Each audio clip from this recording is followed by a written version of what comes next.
Et bonsoir à tous, bienvenue sur les ondes pirates, la radio libre qui ne fait pas de quartier, j'espère que vous allez bien.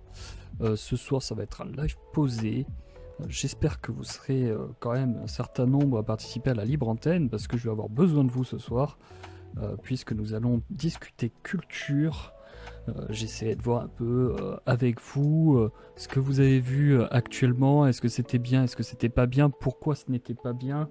Pourquoi les droitards sont des incapables, obligés de se pignoler sur des œuvres qui datent d'il y a 200 ans. Pourquoi les gauchistes sont des enfants pourri gâtés qui n'ont jamais rien vécu et qui nous proposent de la merde. Bref, on va voir ça tous ensemble. Donc voilà, donc ce soir ça va être culture, art, divertissement. Qu'en est-il? Est-ce que le divertissement peut contenir de l'art? Est-ce que l'art est obligé d'être un divertissement? C'est ce que nous allons voir ensemble. Commis des erreurs, et je vais les réparer grâce à ça. Vous l'avez volé. Et vous ensuite. Et moi ensuite. Ça s'appelle le capitalisme. Voilà, c'était juste en guise de petite introduction. J'espère que vous avez tous bien entendu ce qui a été dit. Donc ça, c'est le dernier Indiana Jones. Indiana Jones 5. C'était quoi le titre déjà? Le cadran de la destinée. Qui apparemment fait un petit flop. Non, c'est bizarre ça. Putain, ça marche pas? Bah, étrange. Donc, qui fait son petit flop. Et en fait, il suffit juste de regarder la bande-annonce pour comprendre pourquoi ça fait un flop, si vous voulez. À partir du moment où, dans un trailer, vous vous permettez ce genre d'ineptie, j'ai volé, vous me l'avez volé, mais après vous l'avez revolé, et puis moi après je l'ai volé. C'est le décapitalisme. Bon, déjà, quand vous avez ce genre de conneries, il faut s'attendre à un film de merde, d'accord?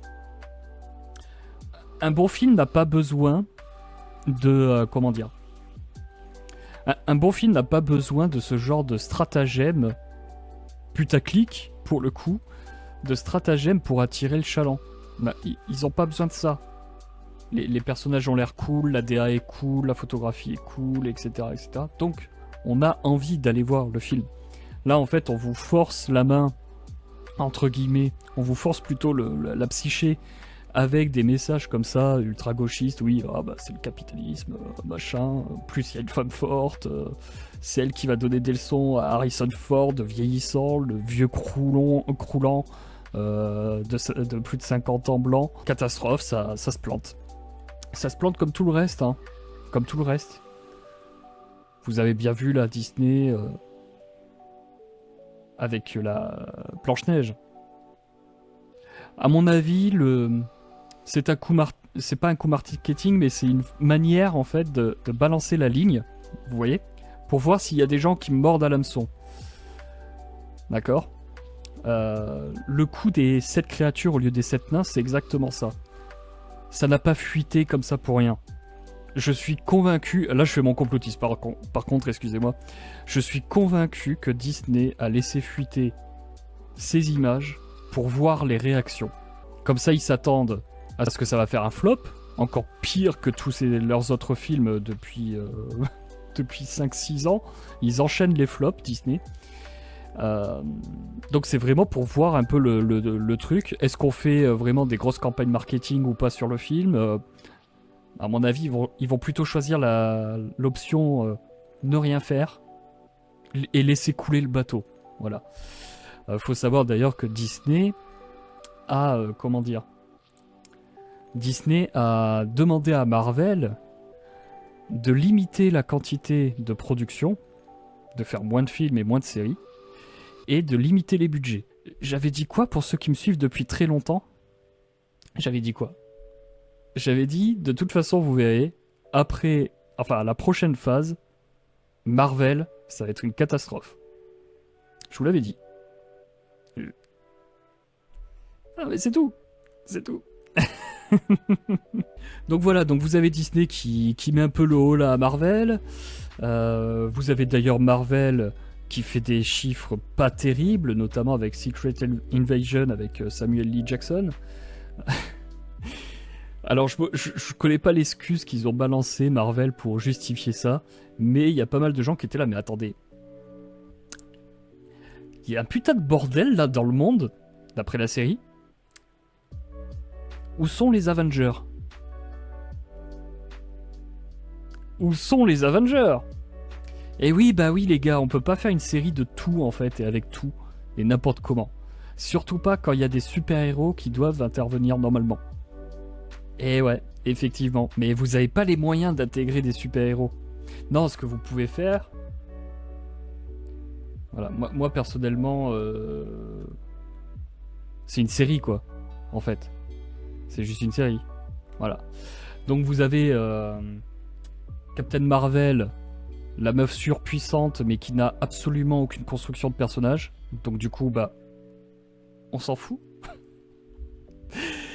Vous avez l'autre, voilà, qui est un peu rondelette, etc.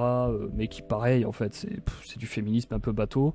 Et puis, bon, bah, vous avez la blague, comme ça, vous avez toutes les couleurs de l'arc-en-ciel, c'est magnifique. Ah, voilà, voilà. Vous êtes prêts? C'est génial.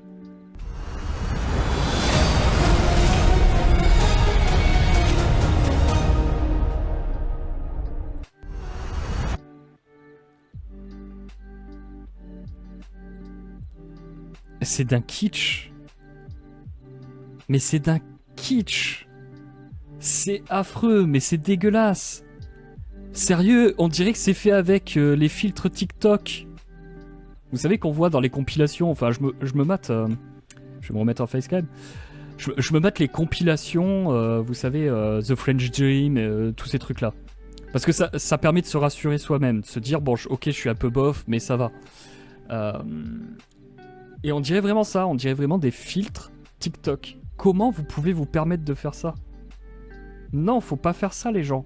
Arrêtez tout de suite, c'est pas possible. C'est juste pas possible. Pourquoi ils n'explorent pas d'autres époques, genre en 2050, ou même carrément en inventer un autre qui ressemble au nôtre? Ça permettrait d'y insérer les nouveaux héros au lieu de les superposer. Oui, pourquoi pas, ça pourrait être intéressant. Ou juste de faire comme ça se faisait avant, c'est-à-dire tu as des films pour un héros, pour un super-héros, mais qui sont indépendants les uns des autres. Et puis de temps en temps, tu fais un événement précis qui est très bien réputé dans l'univers des fans de comics. Tu fais un événement précis pour faire un match-up. Pour faire un match-up de tous les super-héros qui sont concernés par l'événement. Et là, ça aurait été très intéressant. Malheureusement, c'est pas ce qu'ils font. Et c'est tout le problème. C'est tout le problème. D'ailleurs, DC, c'est ce qu'ils essayent de copier Marvel tout en... Je sais pas, ils voient bien que ça plante, il y a un problème quelque part. Mais non, ils insistent. Ils insistent parce que incompétence, parce que agenda politique, etc., etc. Et ça tombe bien qu'on parle de ça. Enfin, que je parle de ça. DC, ils vont rebooter de toute façon, maintenant que Gunn... Alors, c'est un reboot sans être un reboot, en vrai. Mais il va faire du Marvel. Il va faire du Marvel. Si, ils sont en panne de talent. Ils sont en panne de talent, mais on y reviendra plus tard dans la soirée. Parce que justement, on en parlait sur le canal d'un ami. Sur le canal d'un ami, il commençait à parler de comics. Donc forcément, quand vous parlez de comics sur vos canaux, faites attention, je débarque et je vous lance des vocaux de 3 heures. Voilà, c'est obligatoire. Et donc, nous parlions... Enfin, il a commencé à parler de Batman, la différence entre Batman et Spider-Man, etc. Du Joker et le Bouffon Vert, etc., etc. Puis ça en est venu à Watchmen. Faut savoir que Watchmen, par Alan Moore, se veut être une critique de la société, certes, mais aussi une critique de quelqu'un qui a été très important dans le comics, mais dont il n'aimait pas l'idéologie. Ce quelqu'un, c'est Steve Ditko. Steve Ditko, grand nom du comics américain, qui a créé, on va dire co-créé, parce que sinon j'en vois certains qui vont chialer, qui a créé Spider-Man, qui a créé le Bouffon Vert, qui a créé Vautour, qui a créé énormément de personnages de l'univers de Spider-Man, qui a créé aussi Captain Atom, qui a créé surtout moi c'est en cela que ça me concerne, qui a créé Mister A.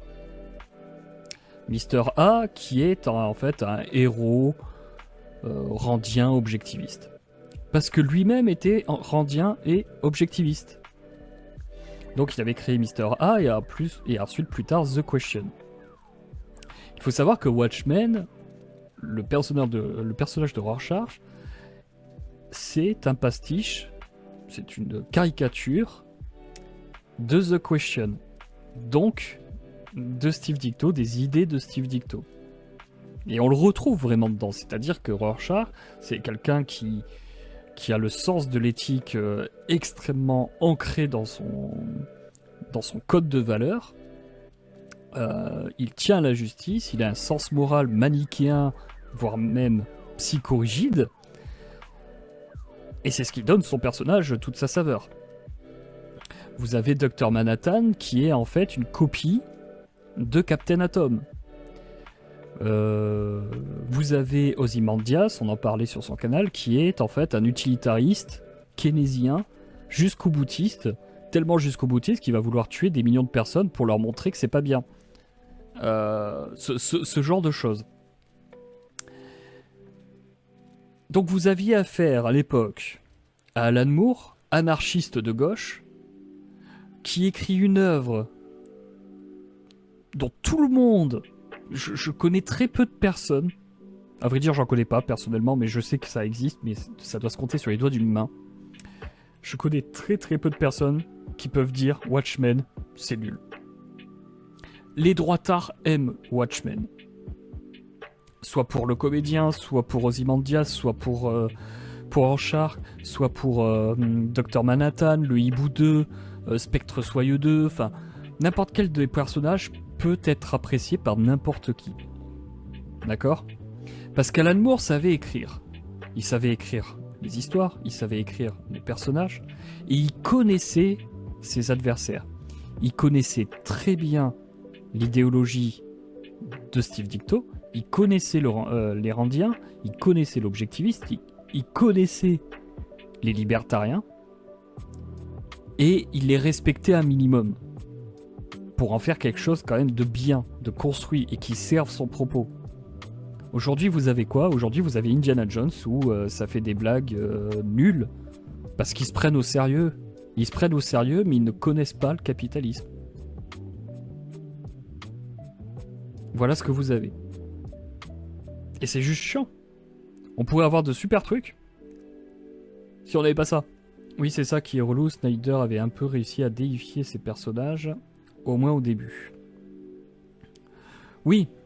Après, faut pas non plus trop tomber dans la caricature des dieux, mais après, ça reste des dieux, oui. C'est pas pour rien qu'il y a un comics, je l'ai, hein, j'ai toute la série Trinity en VO. Ça s'appelle Trinité, voilà, c'est pas pour rien, voilà. La Trinité, c'est Batman, Superman, Wonder Woman. D'ailleurs, je remercie encore ce pote qui m'a envoyé une petite quote de Kill Bill. J'ai jamais regardé Kill Bill, j'aime pas trop Tarantino. Et dans cette quote, alors je sais plus qui dit ça, mais en gros, que Spider-Man en fait, c'est Peter Parker. Et que Peter Parker, lui, n'a pas besoin de se déguiser en Peter Parker, il se déguise en Spider-Man. D'accord ? Pour garder sa vie privée, etc., etc. Superman, lui, il est Superman. Il est déjà Superman. Dès la naissance, c'est Superman.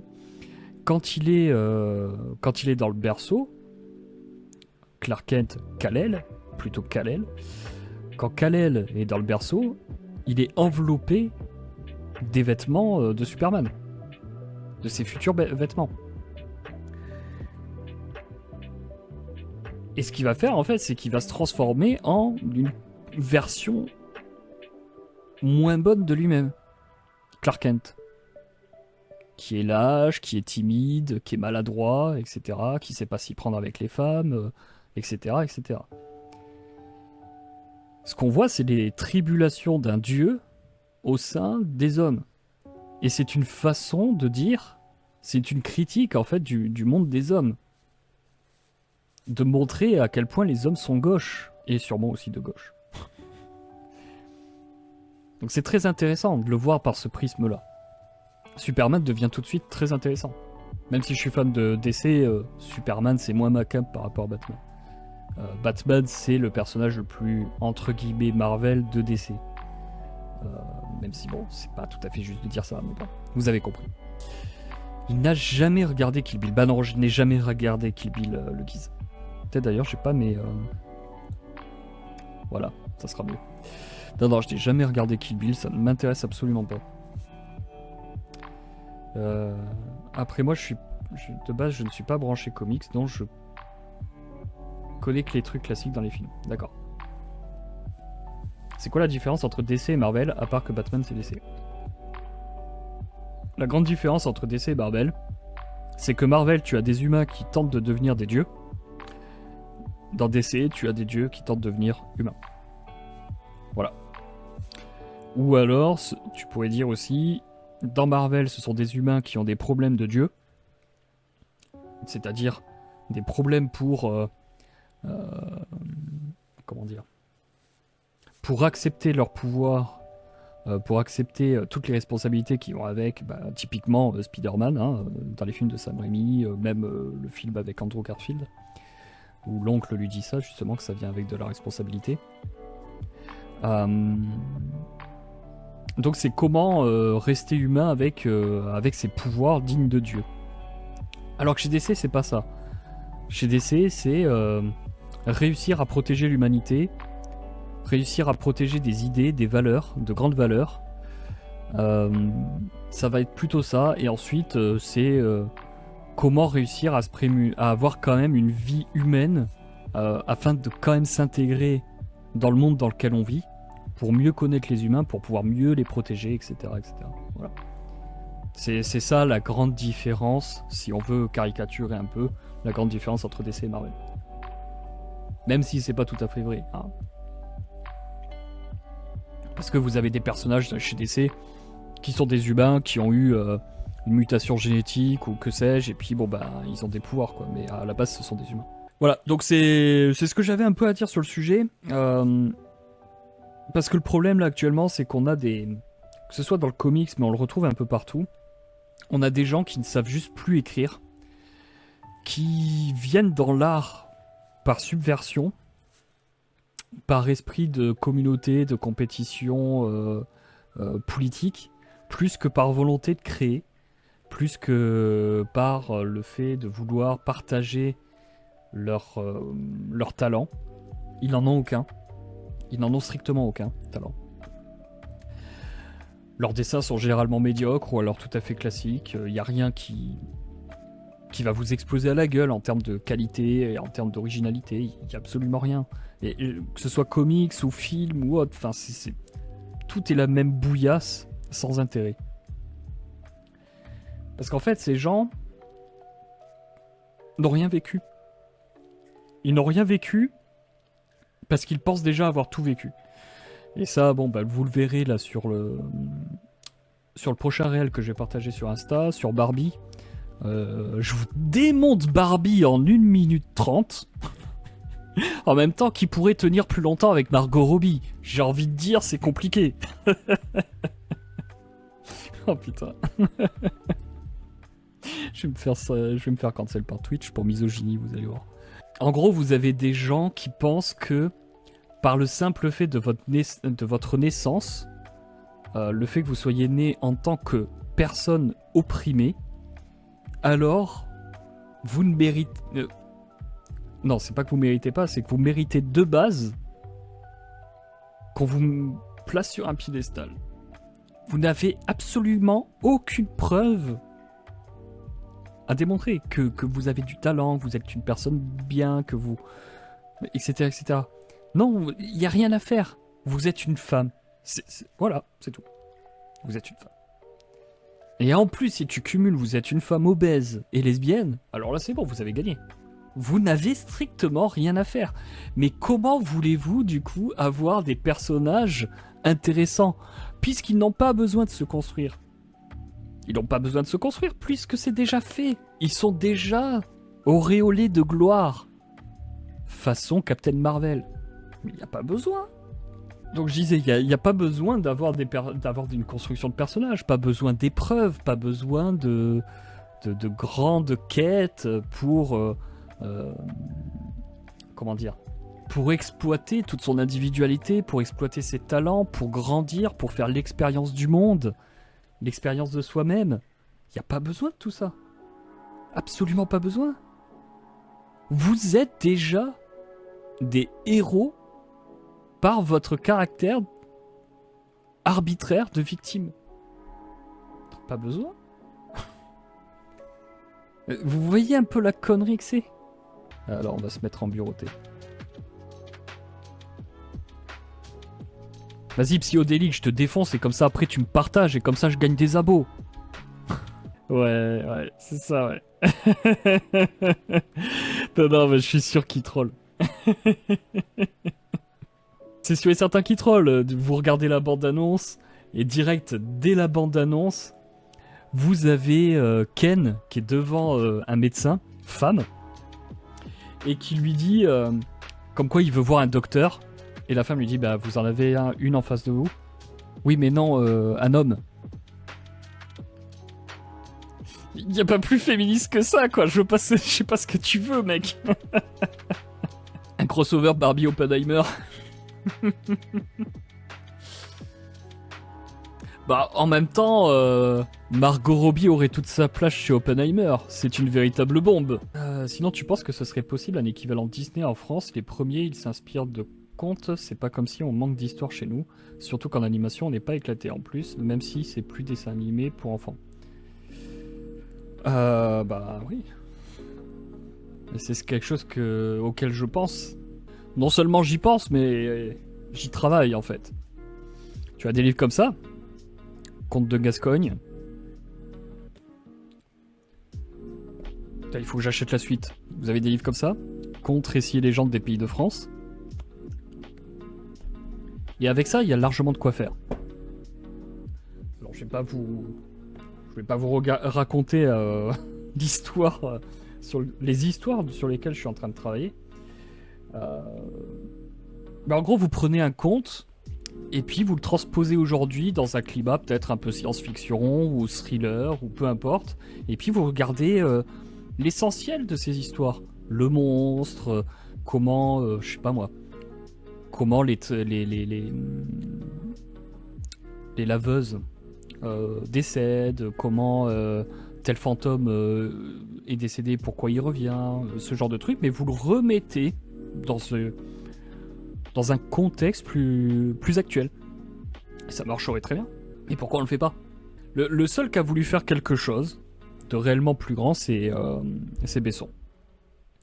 Le problème de Besson, c'est que c'est un gosse. C'est un gosse qui fait des films de gosses. C'est complètement éclaté ces films. C'est de la merde. Et EuropaCorp, c'est fait pour ça. C'est fait pour faire des films de merde. Il l'a dit lui-même, hein, c'est du blockbuster tout venant.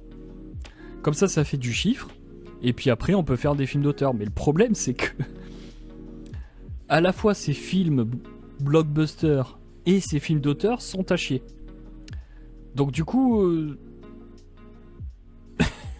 ça sert à quoi si tout est à chier? Ça sert à rien. Besson te fait penser à Laurent. C'est vrai qu'il y a peut-être vite fait un air, mais je pense pas qu'il soit de la même école, tu vois.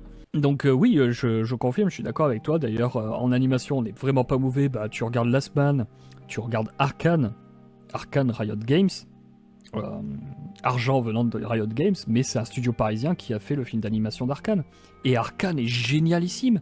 Et pourtant, voilà, on a des femmes fortes dans Arcane. On a des femmes fortes. Tout est centré sur, justement, les deux héroïnes. Enfin, une héroïne et une qui deviendra plutôt style super vilaine. Mais il est génial. Il y a une direction artistique fabuleuse, une animation génialissime, une histoire cool, des personnages super attachants, un super bon storytelling. Tout se tient. Pas besoin de passer 3 heures à t'expliquer le contexte, le machin, le ceci, le cela. Non, le monde se tient par lui-même, et ce sont les actes des personnages qui viennent donner du lien, en fait, dans la création du monde. Il n'y a pas besoin de faire plus, et c'était super. Moi qui connais rien du tout à... Vous voyez, je ne sais même plus les noms des jeux League of Legends, machin et tout ça. Moi j'y connais strictement rien, moi, à cet univers. Et pourtant, j'ai vu le film. Wow, génialissime. C'était cool. Et pourtant, c'était le film. C'est l'histoire de deux sœurs, quoi. Mais dedans, il n'y a pas de féminisme là con. Il y a de l'individualisme. C'est centré sur les individus eux-mêmes. Comment ils peuvent faire pour progresser, pour dépasser leur peur, leur haine, leur peine. Comment ils peuvent protéger leurs prochains, se protéger eux-mêmes, etc., etc. Enfin, des choses, ça a l'air bateau comme ça, mais c'est important de le dire. Ce sont des choses universelles et intemporelles. Le film d'Arcane, il restera. Il pourra être regardé dans, je sais pas moi, dans 30 ans, on pourra le regarder et toujours s'émerveiller sur le film. Il est toujours très bon. Sinon, moi j'ai regardé le nouveau Mission Impossible. Tom Cruise a l'air de faire de la résistance, c'est toujours lui la star de ses films, et il est toujours aussi cheesy. Un des seuls à donner encore le smile. D'ailleurs, les mecs avaient dit... au final, le Mission Impossible, peut-être que ça va moins bien marcher qu'avant, vu les entrées et tout. Bah en fait, non, il est en train de... Il est en train de décoller petit à petit, doucement, Mission Impossible. Voilà. C'est marrant. Par contre, la petite sirène, tout de suite, c'était dès le premier jour. Oh, c'est carton plein, ouais, regardez, les méchants virilistes, ah, on vous a eu. Les fascistes. Bah, en fait, non, parce que finalement, au box-office, ça n'a pas été un si énorme carton que ça. Parce que les mecs, en fait, ils prennent le chiffre global des box-office. Par exemple, je vous dis une connerie. Le film a coûté 200 millions et le film aura rapporté 500 millions. Sauf que le truc, c'est que sur les 500 millions, le studio, il touche pas les 500 millions. Il va toucher moins. Parce qu'il y a tous les intermédiaires. Donc il va pas toucher 500 millions. Donc au final, ton film Ariel, bah il est pas si rentable que ça. C'est tout. Donc Fabien, salut à toi. Qu'est-ce que tu penses de Star Wars actuellement? Eh bien, j'en pense énormément de merde. Alors c'est dommage. Vous aviez The Mandalorian. Le Mandalorian, j'ai adoré la première saison. La première saison, elle était cool, ils ont compris le truc. Vas-y, on en fait un western. On en fait un western. Eh ben c'était cool. Et en plus, ils ont innové. Avec, alors je ne sais plus comment ça s'appelle, c'est les plateaux en fait. Tout le plateau est centré autour d'un... Enfin, c'est surtout... le truc qui est autour du plateau, mais bon, vous allez comprendre, autour de panneaux géants où est projeté en fait le décor. Donc en termes d'innovation, c'est cool, ça permet de réduire les budgets, etc. Enfin, voilà, c'est top. Et ça permet en plus de... Par le fait qu'on se contraigne à certains plans, parce que forcément, quand vous avez un plateau central entouré de projecteurs, pour projeter littéralement le ciel, le décor, la montagne, le machin et tout, ça va vous forcer à avoir des cadrages spécifiques. Vous n'allez pas pouvoir tout faire comme si vous étiez en pleine nature avec une grue, etc. Un crane, on dit. Vous n'allez pas pouvoir tout faire. Mais de là naît des idées de plans. C'est-à-dire qu'à chaque fois que le Mandalorien est dans cette position et est prêt à faire telle action, bah ça sera toujours le même plan. On reprend toujours le même plan. Le plan américain, machin, gna. Voilà. Et ça, c'était très intéressant. Parce que de la contrainte est née une certaine forme de créativité. Alors que pourtant, on aurait pu se dire, ouais, mais attendez, vous faites tout par écran, c'est la facilité, c'est bon, c'est parti, il n'y a même plus besoin de chef décorateur, il n'y a plus besoin de tout ça, juste des geeks derrière le PC et tout. Bah, en fait, c'est tout le contraire. En fait, vous avez besoin d'encore plus de créativité, enfin d'une créativité différente, parce que vous êtes en train de filmer d'une manière différente. Donc ça, c'était très intéressant. Il n'y avait pas de trucs gauchistes, il n'y avait rien du tout. L'histoire, elle se tenait, elle était cool et pas de soucis. Jusqu'au moment où arrive Boba Fett. Arrive Boba Fett, et là j'étais là. Déjà, il monte sa gueule. Non. On le sait que c'est lui. On le sait que c'est sa gueule, que c'est la gueule du clone. On le sait, merci. Mais non, montrez pas sa gueule. Pourquoi vous le montrez? Donc déjà, il y a ça. Et ensuite, le montrer comme étant une merde. Donc après, j'ai regardé les deux ou trois premiers épisodes de Boba Fett. Et j'ai eu envie de gerber. C'était vraiment à chier. C'était de la merde. Là, au contraire, on avait la descente du héros, en fait. Enfin, du héros, de l'anti-héros. Enfin, il a jamais rien été. Et quand tu regardes Boba Fett, parce que je me suis spoilé chaque épisode, mais je les ai pas regardés en soi, mais je me suis spoilé tous les épisodes. Et en fait, du début à la fin, il n'aura pas évolué. Et son but, c'est ne pas avoir de but. Pourquoi faire une série là-dessus? Ça servait à rien. Donc, inutile sur 20. Pour ce qui est des films, des 3 derniers films réellement Star Wars, bah écoute, je les ai regardés, c'était à chier. Je comprends même pas comment on peut aimer. Bah, enfin, ceux qui aiment ça, ce sont de ceux que je connais de soi-disant de droite. Je comprends un peu mieux pourquoi ils aiment certaines idéologies, certains trucs un peu mou du gland, et qu'ils soient sûrement pour la plupart célibataires. C'est sûr que quand on a des goûts de chiottes, bah on sort avec des 4 sur 10 et on ferme sa gueule, quoi. Ah si, il y a des gens qui aiment les derniers et qui les défendent, hein, même à droite, hein, j'en connais. Alors que vraiment, il y a tout de progressiste gauchiste. Tout. De A à Z, la volonté est de déconstruire Star Wars et de rendre la Force quelque chose d'égalitariste.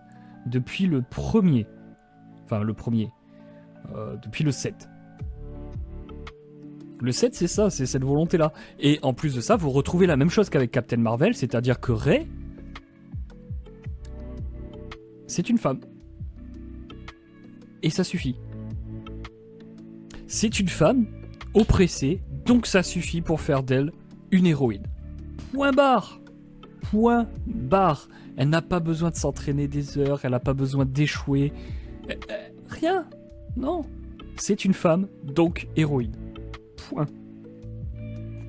Quelle connerie. Alors que dans ce qui est maintenant plus du tout canon, dans les bandes dessinées, les romans qu'il y avait dans l'univers Star Wars auparavant, vous y aviez eu la résurrection de Palpatine, et qui était très très cool, qui était très bien écrit, etc. Tron, pareil. Là, je vois qu'il va apparaître là dans Ashoka. Ça va être de la merde, on le sait déjà que ça va être de la merde. Vous avez en plus, dans le trailer, vous avez que des héroïnes, et quand vous avez des hommes, ce sont soit des hommes vraiment de lèche-bot, vraiment au plus bas, ou alors ce sont des méchants. Allez vous faire enculer, quoi. Ouais, l'univers étendu était cool. Moi, j'aurais bien vu une série ou un film sur Cal Katarn. Ça aurait été cool, putain, un putain de film sur Cal Katarn. Ah bah oui, mais il y a pas beaucoup de sabres laser au début, hein, ça c'est sûr. Mais ça aurait été cool. Là, j'aurais voulu voir ça. Mais oui, effectivement, Kathleen Kennedy, après, on lui met tout sur les épaules, mais elle n'est pas la seule à décider de tout ça. Mais il faut quand même se dire que Kathleen Kennedy était assistante réalisatrice de Spielberg. Vous imaginez, vous êtes assistante de Spielberg sur E.T. l'extraterrestre, sur Poltergeist, la 4e dimension, Gremlins de Joe Dante, sur Indiana Jones, sur Retour vers le futur de Robert Zemeckis. Vous faites des trucs de fou quand même. Les couleurs pourpres, les Goonies, L'aventure intérieure de Joe Dante encore, Empire du Soleil de Steven Spielberg, Qui veut la peau de Roger Rabbit de Robert Zemeckis, Retour vers le futur 2. Bon, moi je déteste les Retours vers le futur, mais bon, ça c'est mon avis très subjectif. Pardon. Justement, ça va vous faire rager, donc vous pouvez venir rager en antenne et venir défendre cette merde de Retour vers le futur. Gremlins 2 nouvelle génération de Joe Dante en nouveau, Les nerfs à vif, Hook, la revanche du Capitaine Crochet. Je vais vous faire une émission sur Hook, la revanche du Capitaine Crochet. Magnifique film, tellement bon. Ah, c'est autre chose que Peter Pan et Wendy la fée Clochette. Ouais, le remake live action de Disney, qui est une daube absolue. Les enfants perdus qui sont tous inclusifs, donc vous avez le black, vous avez l'asiatique, vous avez même le trisomique, etc. etc. Alors que c'est un non-sens. C'est un non-sens de mettre tout et n'importe quoi. Attention, j'apprécie les trisomiques, hein. Mais de mettre surtout des femmes. De mettre surtout des filles. C'est n'importe quoi. Ça n'a pas de sens par rapport à l'œuvre originale qui te dit expressément que les filles ne sont pas assez bêtes pour fuguer et donc se retrouver envoyées. L'île perdue. Je crois que c'est l'île perdue. En fait, il n'y a que les garçons pour être envoyés sur l'île perdue parce qu'ils sont trop bêtes pour ne pas écouter leurs parents. Justement, vous le mettiez directement dès le début, et puis voilà, ça valide vos discours féministes tout en restant respectueux de l'œuvre originale, putain, au lieu de faire chier à mettre tout n'importe quoi chez les enfants perdus, ça n'a pas de sens. Mais voilà ce qu'elle a fait. Elle a fait aussi, avec Steven Spielberg, toujours la liste de Schindler. Bon, elle a fait la famille Pierre à Feu. Bon. La guerre des mondes de Steven Spielberg. Twister de Jan de Bont. Très très bon le Twister, Le Monde Perdu, Jurassic Park. Enfin, voilà quoi. Elle a fait du bon. À la base. Comment elle peut se vautrer là-dedans? Comment elle a pu se vautrer dans les merdes pareilles? Les nouveaux 7 nains, alors il faut pas dire nains, du coup il faut dire les 7 nouvelles les 7 créatures magiques. Faut le savoir. Oh, mais c'est tellement con, putain. C'est tellement abruti. Donc vous avez une Blanche-Neige qui est pas blanche, ce qui est quand même ballot, hein. et des nains qui ne sont pas des nains. Bon, du coup, est-ce que c'est vraiment Blanche-Neige et les 7 nains? Par contre, la seule chose que j'apprécie là-dedans, c'est Gal Gadot, parce que déjà, premièrement, Gal Gadot, quoi, tu vois, enfin... Qui pourrait cracher sur Gal Gadot? Je sais pas. Donc déjà, vous avez Gal Gadot... Et en plus, je trouve que ouais, ça lui correspond bien le rôle. Je pense qu'elle va bien jouer la reine. Les meilleurs films de ces 5 dernières années. Si, il y a Wisera The Bone Woman, que vous pouvez trouver sur Shadows. C'est un film sur... Ouais, c'est un film qui est très dur, hein. C'est un film sur la grossesse, etc. Et la peur de l'enfantement et tout. C'est un film mexicain. Ouais, c'est un film mexicain. Très très cool. Ah non, Pierre Beg, effectivement, Gal Gadot, c'est pas une 4 sur 10, ça c'est sûr. Babylone, c'était pourri. Pourtant, avec Margot Robbie, comme quoi ça fait pas tout. Mais c'était vraiment à chier. Il y avait Something in the Dirt, oui. Something in the Dirt. Incroyable ce film. Partagé, comme ça vous voyez. Donc vous voyez, mes éclaireurs ne sont pas d'accord avec moi, un 5. Moi je l'ai mis un 8 sur 10, très très bon film. Il y a un truc qui se passe là-dedans, une osmose entre les deux acteurs. Et en fait on part dans leur délire, un peu complotiste, etc. C'est très très drôle. On peut faire des parallèles avec certains qu'on peut connaître et tout. Mais eux c'est poussé vraiment, c'est poussé très très loin. Donc très très cool, je vous le conseille. Donc vous avez ça, Good Night Mommy, avec Naomi Watts, il me semble que c'est. Oui, Naomi Watts. Bon, je lui ai mis à 7 sur 10. Avec le recul, tu vois, je vais peut-être changer ma note, je vais y mettre un 6 sur 10. Parce que, bah... Il y a des choses bien bonnes, il y a des choses moins bonnes. Après, il s'en sort pas trop mal, il n'y a pas de féminisme à la con, donc c'était cool. Le film à voir pour moi, l'un des films à voir pour moi, c'est Nope. Donc c'est le film de Jordan Peele, celui qui a fait Get Out. Bon, il a fait aussi Black Clansman, malheureusement. Il a fait aussi Us, qui était un peu nul d'ailleurs celui-là. Get Out était très cool. Et donc il a fait Nope, qui est un western, un néo-western moderne. où en fait vous avez un ovni, etc. Voilà, c'est dit direct. Hein. Vous avez un ovni qui se planque et la forme de l'ovni est super originale. Comment c'est amené, c'est très très original aussi. J'ai vraiment énormément apprécié ce film, je lui ai mis 8 sur 10. Pourquoi je lui ai mis 8 sur 10 alors que j'ai énormément apprécié le film? À cause de Keke Palmer qui surjoue, qui cabotine à mort et c'est très casse-couille. Voilà, donc elle m'a énormément cassé les couilles, donc direct 2 points de moins, c'est parce qu'elle est un peu trop présente. Mais sinon très très cool. Vous avez The Fist de 2021 de Lee Haven-Jones, très cool aussi, c'est du folk horror. Donc si vous aimez le folk horror, allez voir The Fist, le Festa. Batman, The Batman avec Pattinson qui pourtant... voilà, moi j'aime Pattinson, je lui ai collé un 5, et j'aime Batman pourtant, je lui ai collé un 5, parce que c'est de la merde. Parce que c'est de la putain de merde. Quel est ton avis sur les films d'horreur récents, sachant que c'est souvent des films indés et que les mecs normalement peuvent faire un peu ce qu'ils veulent? Bah écoute, j'aime beaucoup ça. J'aime énormément ça. C'est pas pour rien que j'ai Shadows. Parce que sur Shadows, t'as beaucoup de courts-métrages qui sont des fois un peu fauchés, donc il faut pas trop faire attention aux effets spéciaux, tu vois. Mais j'aime beaucoup les films actuels d'horreur. Je trouve qu'il y a un revival en fait du film d'horreur, mais du bon film d'horreur, tu vois. Donc non, j'apprécie énormément.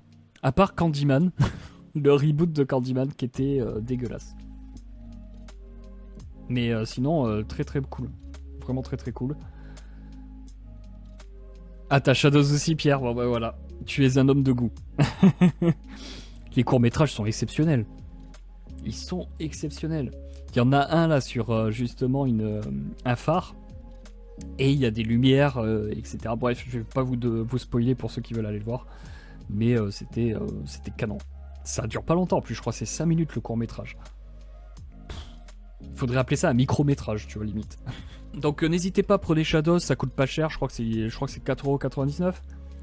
Pour 4,99€, vous avez des putains de bons films, et pas que des films d'horreur, vous avez des thrillers aussi, des films d'ambiance, vous avez des courts-métrages de science-fiction, voire même des longs-métrages de science-fiction d'ailleurs. Et d'ailleurs, les derniers films indépendants de science-fiction, je les ai vus sur Shadows. Très très bonne plateforme. Bon, malheureusement, ils sont de gauche, donc il y a 1 ou 2 films qu'ils essayent de pousser et qui sont un peu woke, mais sinon ça va quoi. Sinon sur ces 5 dernières années, oui c'est encore d'actualité puisqu'on est en 2023, c'est Wes Anderson, The French Dispatch. J'adore Wes Anderson.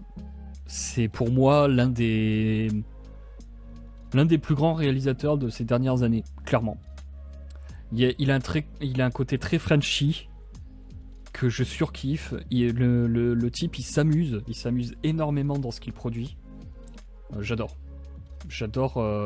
vraiment ce réalisateur, clairement. Voilà, ça met en scène un recueil d'histoires tiré du dernier numéro d'un magazine américain publié dans une ville française fictive du XXe siècle.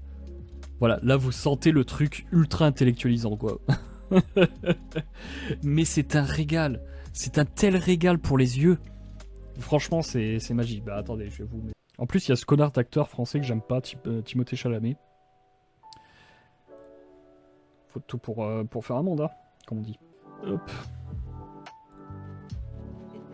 It's a holiday. Eager to escape a bright future on the Great Plains, Arthur Howitzer Jr. transformed the series of Alors attendez, on va revenir un peu. Alors là, faut se dire que là, c'est ouf, hein, de faire ça. Ça, c'est complètement dingue, hein. Toutes les scènes que vous voyez, c'est du théâtre, c'est du putain de théâtre géant, c'est... Désolé, je suis en train de jouir là, rien qu'en voyant ça, j'ai envie de revoir ce film. Putain, il est ouf ce film. Voilà, et là vous avez les gaullistes au lieu des gauloises. C'est le genre de petits détails avec la petite photo de tout le monde, enfin, ou du portrait de tout le monde, etc. C'est très très cool.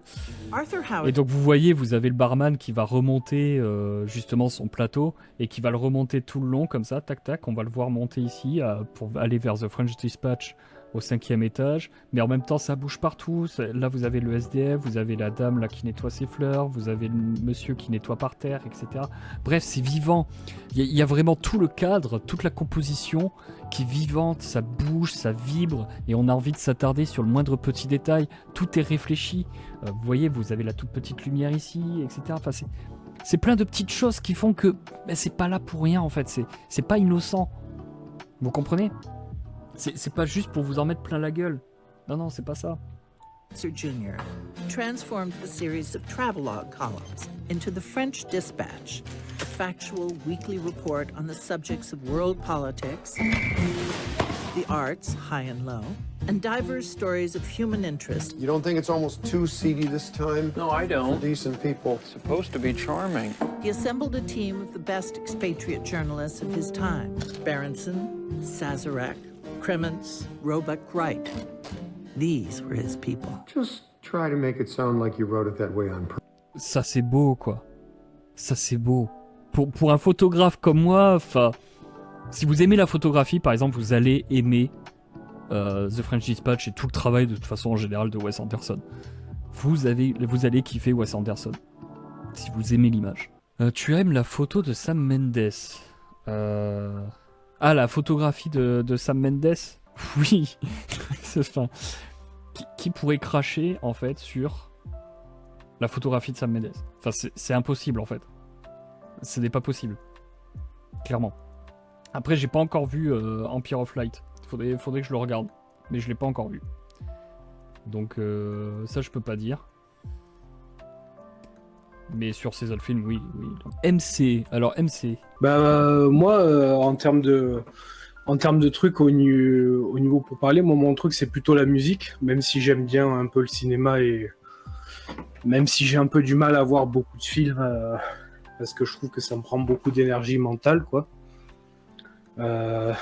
Et c'est vrai que, en général, j'ai l'impression que, dans les musiques que j'écoute, j'ai tendance à écouter des trucs un peu de niche. Donc, c'est ça qui est assez marrant, c'est que, à la fois en termes libertariens où j'adhère aux idées,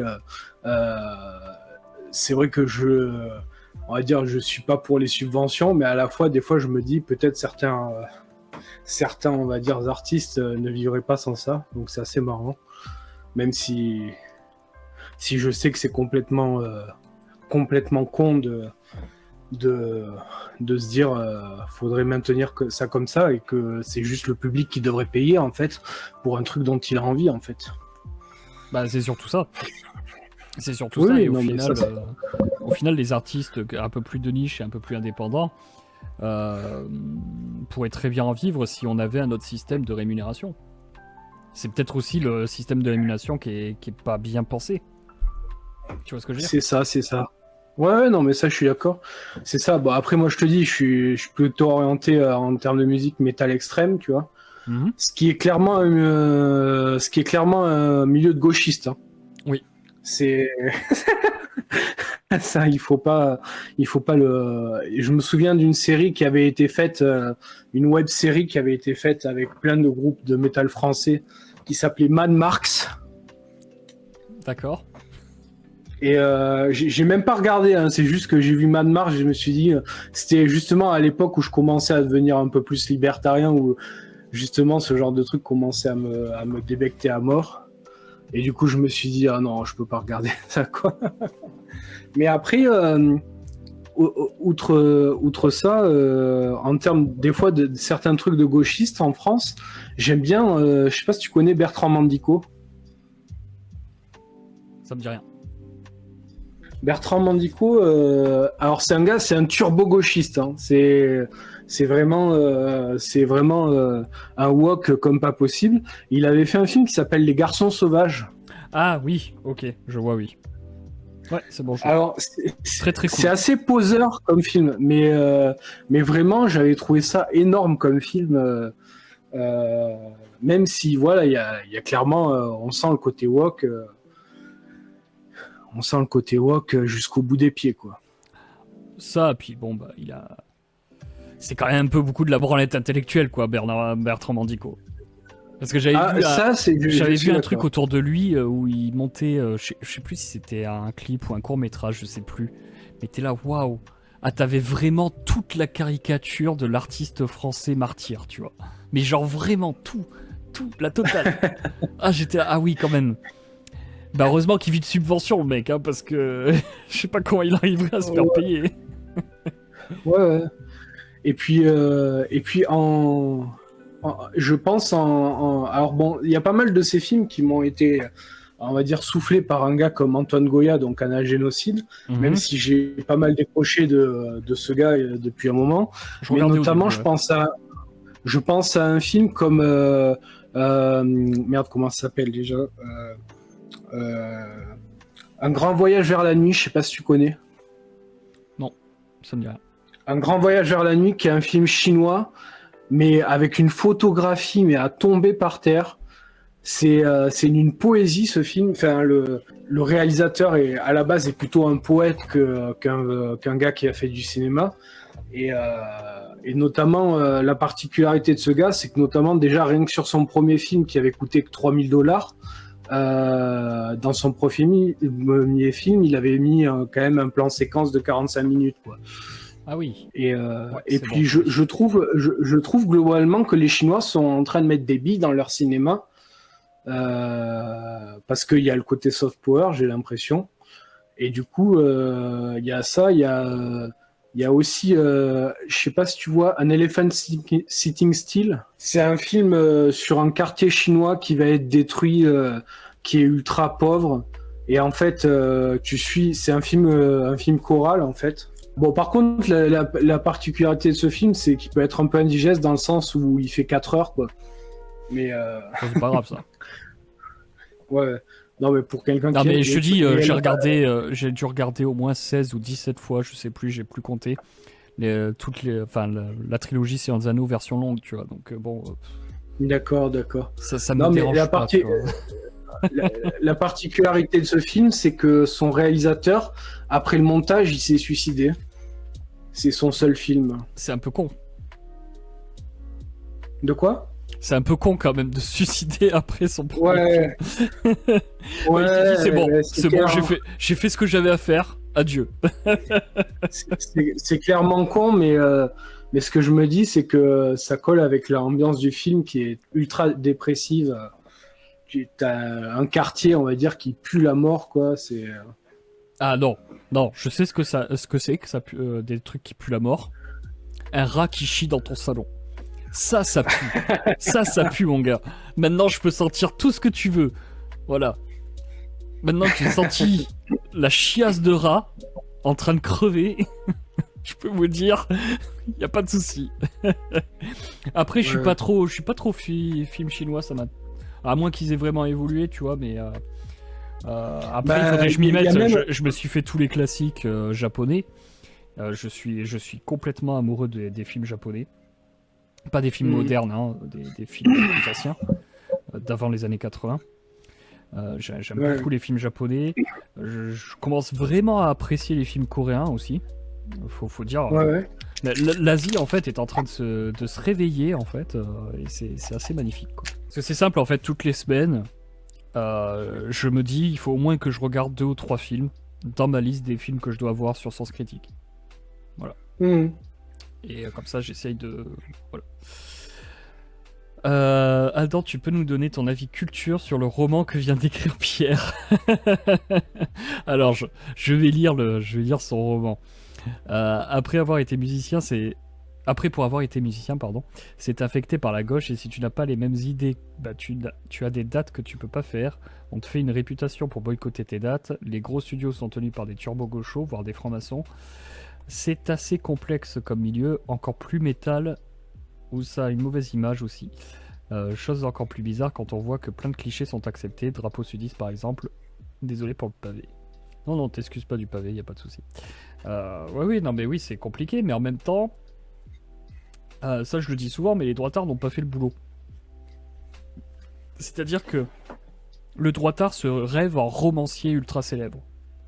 Le droitard se rêve en cinéaste ultra célèbre. Le droitard se rêve en chanteur, en leader de groupe ultra célèbre. Mais avant d'être ultra célèbre et d'être à la place du chanteur, du romancier, du peintre, de je sais pas quoi, faudrait peut-être prendre la place des gens qui sont au sein de ces institutions privées ou publiques. Ce serait bien de commencer par exemple assistant producteur, assistant directeur photographique, commencer par ces étapes-là pour ensuite monter son studio, monter son machin, et puis ensuite toi faire tes propres films, mais en même temps aider les autres copains à faire leurs films. Ouais, voilà. C'est Je marrant sais pas, parce hein. que Et ça c'est quelque chose qui se fait sur le temps long. dans le métal, ce que j'ai vu, c'est pas mal de gens qui sont sur les réseaux à dénoncer des festivals. Je me souviens d'un festival qui avait été annulé avant même que l'affiche soit annoncée parce que soi-disant c'était nazi, sauf qu'il n'y avait aucun groupe annoncé, quoi. C'était vraiment. C'était pas c'était justement... vraiment- merde, j'ai plus... Il est tellement foutu ce verre. C'est pas justement le festival Viking là? Non. Tu C'est pas celui-là parles lequel? Le festival Viking qui a arnaqué un peu les gens?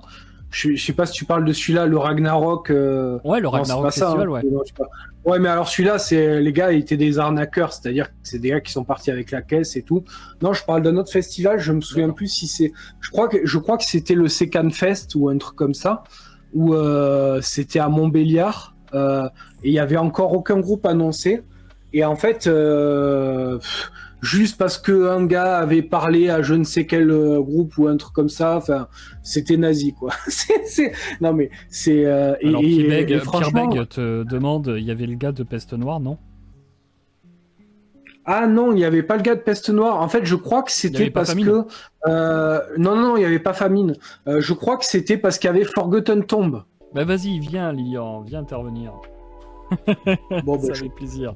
Du coup, je vais pas forcément réagir sur tout ce qui avait été dit, on va dire même sur l'Arc de Triomphe en fait, parce que je peux comprendre la critique, mais à l'inverse, du coup, j'ai tendance à voir que les courants, en fait, souvent quand on désigne art contemporain, c'est vrai que le terme est flou parce que du coup, il regroupe des choses qui sont extrêmement larges. Au sein de l'art contemporain, tu trouves des choses qui sont regroupées sous la dénomination art contemporain, où tu as des centaines de courants artistiques en réalité qui existent. Et ça, déjà, c'est problématique parce que généralement, les plus visibles, les plus médiatisés, financièrement, ce qui brasse le plus de sous, c'est souvent des projets qui sont notamment très diffusés en Occident et des projets type avec ce que tu disais tout à l'heure, beaucoup de projets à message. Beaucoup de projets qui parlent, qui ont plus de messages même que de projets artistiques à projeter. Et c'est assez peu intéressant parce que artistiquement, tu finis vite par pas avoir grand chose pour renouveler la chose et tu finis vite par tourner en rond. Le souci, c'est que tu vois, par exemple, il a parlé de Beksinski tout à l'heure. Typiquement, en fait, en Pologne, Beksinski est pas quelqu'un d'isolé. Il fait partie d'un courant artistique qui s'est beaucoup développé là-bas, qui est le surréalisme, qui s'est notamment développé là-bas parce qu'il y a eu un rapport à la sortie du communisme qui a créé une espèce de bulle artistique en réaction, notamment à l'art soviétique officiel. Et en réalité, t'as Beksinski, mais t'as énormément d'artistes polonais qui sont insérés dans cet univers esthétique et visuel là. C'est l'art soviétique, c'est l'art soviétique non conformiste. Ouais. Ah ouais. Et du coup, fondamentalement, tu vois, typiquement, c'est classé comme étant de l'art contemporain. C'est du surréalisme à classer dans l'art contemporain. Et le fait que l'art contemporain soit plus souvent résumé et essentialisé autour de Jeff Koons qui expose à Versailles sa merde, c'est un peu gênant parce que en fait t'enfonces la notion d'art, de ce qui se fait artistiquement à notre époque, à se résumer à ce que fait Jeff Koons. Et c'est dommage. C'est un peu, en fait, c'est comme d'habitude, ce que je fais habituellement sur ma chaîne, c'est-à-dire il faut définir d'abord le terme. En fait, qu'est-ce que l'art contemporain de base? Est-ce qu'on a une définition claire de l'art contemporain? Sur la base, en termes de définition historique, on va dire que l'art contemporain pourrait simplement être une période, enfin une définition de l'art qui se base sur une période chronologique qui va de l'après-guerre jusqu'à aujourd'hui. Maintenant, la Mais grosse si, c'est difficulté, ça. c'est qu'il y a des Attends, en interne, il y a des périodes. Vas-y. Tu vois, en interne, il y a des périodes, c'est-à-dire que du coup, tu as des périodes de temps sur lesquelles on regroupe des artistes et des mouvements artistiques qui sont développés sur certaines décennies et pas d'autres. Bah, Et qui ont typiquement, là, émergé à certaines périodes. Typiquement, je suis sur Wikipédia. Et donc, l'après-guerre, la transition entre moderne et contemporain, donc l'art figuratif, l'art brut, l'automatisme, l'expressionnisme abstrait, etc. Et ensuite, tu as les périodes par décennie. Donc, tu as les années 50 avec l'abstraction lyrique, l'art soviétique non conformiste, l'école de New York, le Gutai, le tachisme, etc. Années 60, l'art cinétique, que moi j'apprécie énormément. Le nouveau réalisme, le minimalisme, le monoa. Années 70, l'art corporel, environnemental, l'hyperréalisme, le land art.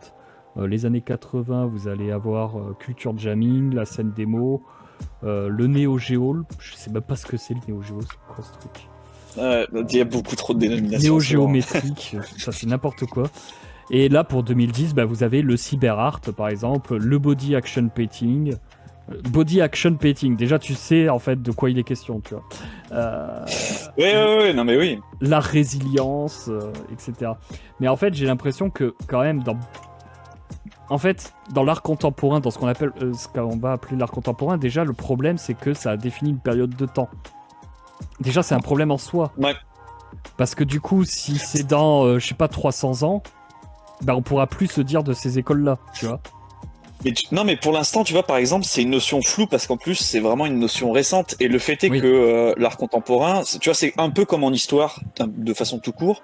Globalement, la période contemporaine, pour l'instant, elle est désignée comme telle et le découpage, il est comme il est parce que, en fait, on n'a pas suffisamment de recul pour pouvoir poser des cadres plus stricts. Sur ce qu'on a traversé, même en matière d'art, en fait, au final, on va dire sur les 70-80 dernières années, on commence à avoir une idée plus précise de ce qui s'est fait sur certaines périodes qu'on a commencé à dégager en matière d'évolution visuelle, mais ça prend du temps, ça prend de la réflexion, et ça, ce sera, on va dire, un travail qui sera sur les générations. Dans tous les cas, on n'est pas sur quelque chose de fixé, quoi. Par contre, on peut montrer quand même, il y a quand même une chose, c'est qu'on a toujours cette relation à l'art en tant qu'artisanat. On va chercher soit à perfectionner son art, sa main, soit à trouver de nouvelles méthodes. D'accord ? Donc il y a toujours ce côté-là, mais est venu se rajouter un art, un art politique. Un art purement politique. Et je pense que c'est ça surtout que les droitards vont critiquer et qu'ils vont mettre comme... généraliser à l'art contemporain. Par ailleurs. Critiquer avec mimétisme d'ailleurs, parce que tu vois par exemple, démarche que je trouve gênante, c'est la démarche des gars de... Comment ils s'appellent ? Barbares civilisés, qui font des bustes en parlant d'art, et en fait ils font ça en réaction... Voilà, exactement. Ils font ça en réaction au message politisé de ce qui se fait en face, en ayant le même message politisé, mais à droite. C'est ça. Après, au moins ils font quelque chose. Bon, déjà c'est pas trop mal, et ils font quelque chose qui est pas trop dégueulasse. Bon, je trouve que c'est un peu cher pour du plâtre, personnellement. J'ai trouvé sur Etsy des bustes tout aussi bien faits et qui coûtaient beaucoup moins cher.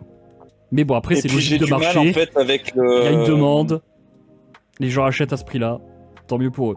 Mais moi, personnellement, je ne vais pas acheter ça à ce prix-là. En fait, le problème qu'ils ont derrière leur démarche, et je sais que une personne que potentiellement tu ne supportes pas à parler, monsieur Antoine Goya, c'est que leur démarche en fait est problématique sur le fait que en soi, il n'y a pas vraiment d'unicité sur chaque pièce qu'ils produisent. C'est-à-dire qu'il y a une notion de série sur ce qu'ils font, et du coup il n'y a pas de création unique et individuelle sur chacune des choses qu'ils font. Après, et c'est une des définitions de l'art qui est... Ça me dérange pas en soi, mais du coup ça se pose à la frontière de ce qui se fait en matière d'artistique, tu vois. Enfin, le relationnel que tu as à l'art. C'est un peu la question à la base de l'émission, hein. C'était d'ailleurs ça, c'était où est la frontière entre le pur produit de consommation et de divertissement et le produit vraiment artistique. Bah, le truc, c'est que la frontière est extrêmement floue. C'est qu'aujourd'hui, on a intégré l'art à l'intérieur de nos produits de consommation. Donc, C'est ça, typiquement, les c'est ça. comics, les mangas, les films, etc. C'est des produits de consommation. Mais est-ce qu'on peut dire pour autant qu'ils sont dénués d'art? Bah non. Tu regardes un film Non. Bah voilà, on parlait de Wes Anderson. Je suis désolé, Wes Anderson, c'est de l'art. C'est du putain d'art qu'il fait. Mais tu vois, la grosse différence, je dirais que c'est que la base est unique, mais elle est diffusée à un grand nombre. Et elle est vraiment accessible à un beaucoup plus grand nombre. Alors que ça, par exemple, c'était beaucoup plus compliqué sur certaines formes d'art par le passé. Oui, oui, tout à fait. Tout à fait. Mais après, il y avait déjà des copies, tu vois. Tu prends des tableaux de maîtres. Déjà, Ouais, bien sûr, ouais. bon, peut-être pas à leur époque, mais peut-être, allez, 100 ans après, il y avait des copies qui circulaient de leurs œuvres. Donc, c'était déjà le cas avant un minimum. C'est juste que l'art n'était pas autant accessible. De toute façon, on arrive toujours à ce point-là. À chaque fois que tu discutes d'un sujet qui est lié à des problématiques de société, que ce soit les réseaux sociaux, le cinéma, l'art en général, etc., on arrive toujours au même point, c'est que il y a eu énormément de bénéfices à la démocratisation, entre guillemets, j'aime pas ce terme, mais à la massification de l'accès à la culture, mais il y a aussi les côtés négatifs. C'est-à-dire que du coup, il y a une demande et un entrepreneur va contenter cette demande. Et un artiste, à un moment donné, il faut qu'il vive, il faut qu'il mange, il faut qu'il paye son loyer, etc. Et donc, il va essayer de contenter cette demande et ça donne les potiers de Provence. C'est ça, les potiers Ouais. ou les plâtriers, je sais plus comment ils les appellent. Je crois que c'était les potiers. Les potiers, ouais. Mais Après, du coup, tout à l'heure, je sais plus si c'était toi ou du coup la personne que tu avais invitée là, qui parlait notamment du rapport, je crois que c'était toi qui parlais notamment du rapport des gens qui sortaient d'école d'histoire de l'art à leur sujet en fait.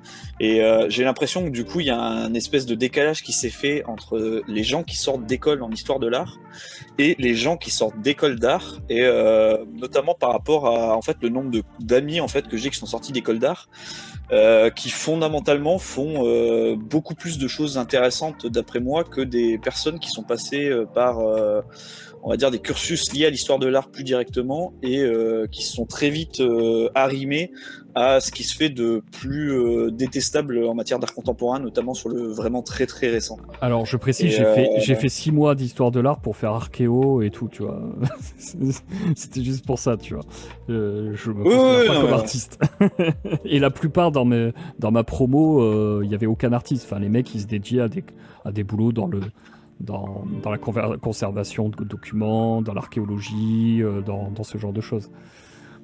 Pas du tout dans des métiers liés à l'art. Et par contre, les gens que côtoyait ma femme, il n'y en a aucun qui fait réellement de l'art, quoi, tu vois. Enfin, si de l'art pour toi, c'est par exemple dessiner des messieurs juste avec des têtes rondes au marqueur sur des toiles à la con et vendre ça 300-400 balles le temps d'un apéro dînatoire, tu vois, dans les bars à vin à la con. Ouais. Voilà, quoi, tu vois, enfin... Oui, ça doit dépendre des écoles, hein, effectivement. Il y a des écoles,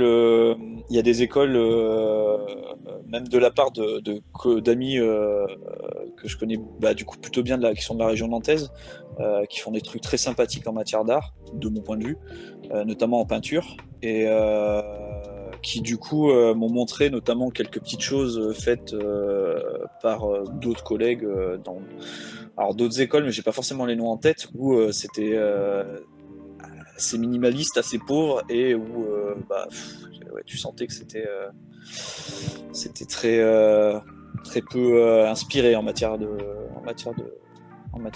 recherche artistique, quoi. Ah non, Il mais y a c'est toujours sûr. une part de Après, subjectivité, donc c'est compliqué, hein, mais après, le truc, c'est que l'art a toujours été un produit. De toute façon, ça, il faut bien le comprendre à un moment donné. Même au temps des Grecs, c'était un produit. D'accord ? Ça a toujours été comme ça. Parce que ça, c'est un truc que je supporte pas. Je sais plus qui le disait, ça. Un mec assez connu. Mais il a pas compris ce que c'était l'art, en fait, à la base. Mais bon, c'est pas grave. À l'époque, tu avais des mécènes, ou alors c'était des cadeaux pour les cités, au temps des Grecs, par exemple. Au temps des Grecs, les temples, c'était des cadeaux. Le mec qui faisait les statues, etc., c'était un cadeau, c'était pas gratuit. Ah non, mais de toute façon, C'était pas les pour le artistes style. travaillent pour les artistes travaillent pour des personnes ou pour la cité ou pour des commanditaires qui ont des besoins particuliers. Donc dans tous les Ça a cas, toujours il y a été. toujours eu une interaction. Sauf que là, avec la massification justement des outils pour créer de l'art, bah, on se retrouve avec des gens qui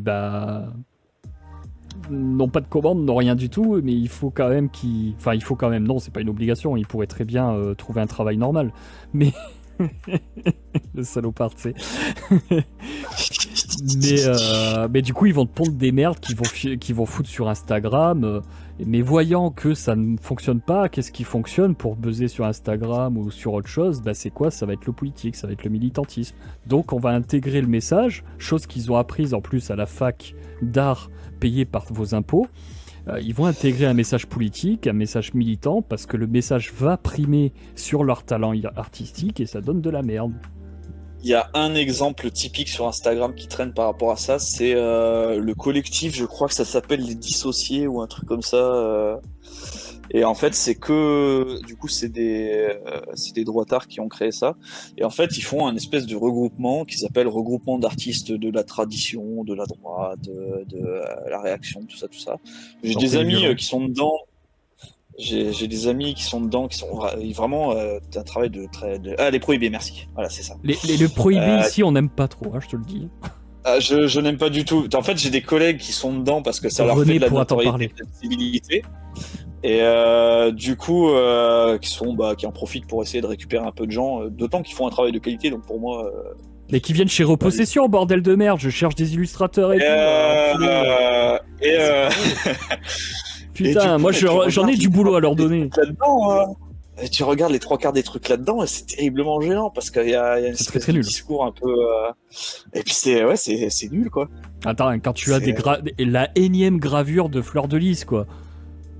Non mais attends, t'achètes une CNC ou t'achètes, je sais plus comment ça s'appelle, tu vois, t'as des trucs automatiques mais automatiques informatisés, tu vois, tu mets ton image de Fleur de Lys et pouf, il te l'a fait, quoi.